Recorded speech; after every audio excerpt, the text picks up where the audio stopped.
Rumors that I'm going to set the place on fire or blow it up or lock the doors are completely false. That's Mick Mulvaney, the self-diagnosed right-wing nut job who President Trump has appointed to not one, but two critical jobs. Trump first chose him as a budget director, where Mulvaney proposed massive cuts to health and education spending. He famously critiqued Meals on Wheels as a program that sounds great, but doesn't work.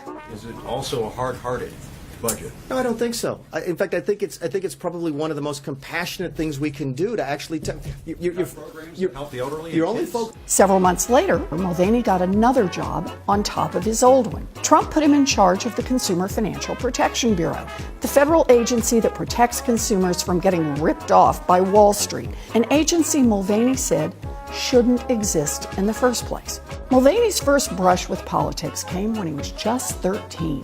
He worked as an envelope stuffer for Ronald Reagan's 1980 presidential campaign.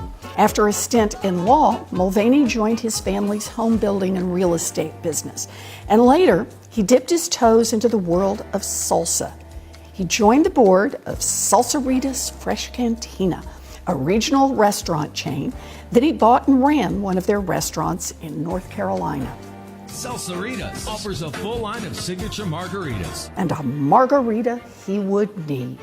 In 2002, while Mulvaney was a real estate developer, he found himself in a bit of a bind.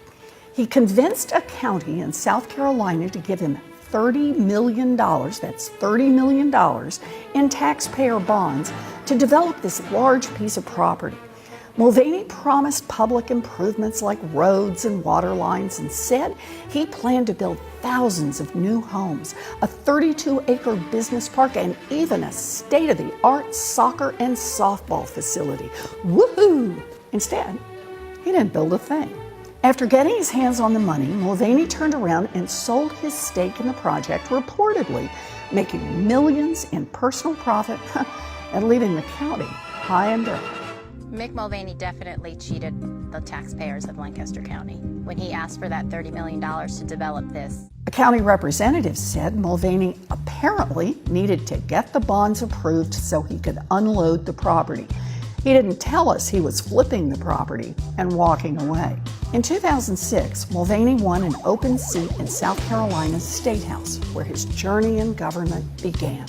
2 years later, he was voted into the state Senate. Mulvaney's opponent in that election was the target of a gay-baiting robocall that misled voters about her record. Hi, this is Allison calling from the Alliance for the Advancement of Gays and Lesbians. We are a pro-gay rights, pro-choice grassroots organization. I am calling to let you know that we're supporting Mandy Powers-Norrell in the race for state Senate. A proven Democrat, Mandy Powers-Norrell supports homosexual unions and abortion rights. The calls claim to be from an organization that doesn't exist.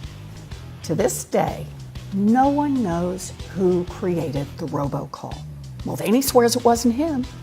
Nevertheless, he won the race, then 4 straight elections to the U.S. House of Representatives. In Congress, Mulvaney was a founding member of the Freedom Caucus.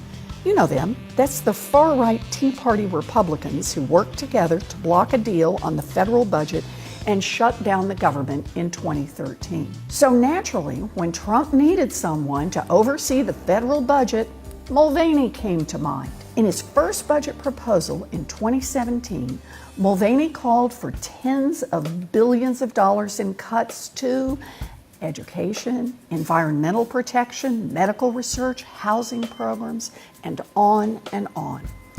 He did want more taxpayer dollars for one project, that border wall that Mexico was supposed to pay for. Trump was so happy with Mulvaney that he tapped him for another job at the same time, acting director of the Consumer Financial Protection Bureau, an agency Mulvaney once called a sad, sick joke. If it has no accountability to anybody, it turns up being a joke, and that's what the CFPB really has been, in a sick, sad kind of way. The CFPB is a relatively new agency. It was actually proposed by me, Elizabeth Warren, in response to the 2007 financial crisis.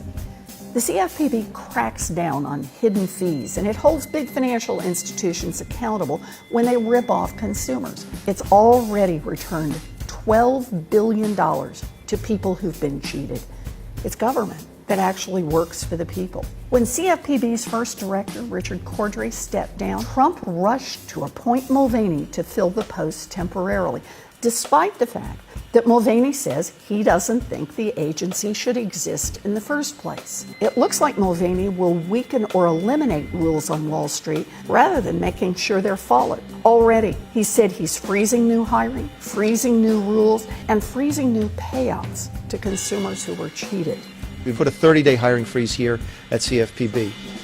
After the 30-day freeze ended, he announced plans to bring in 6 loyalists from the Trump administration to help run the place. With Mulvaney at the helm, banks look set to reclaim their edge over consumers. I'm a member of the executive branch of government. We intend to execute the laws of the United States, including the provisions of Dodd-Frank that govern the CFPB. That being said, the way we go about it, the way we interpret it, the way we enforce it will be dramatically different under the current administration than it was under the last.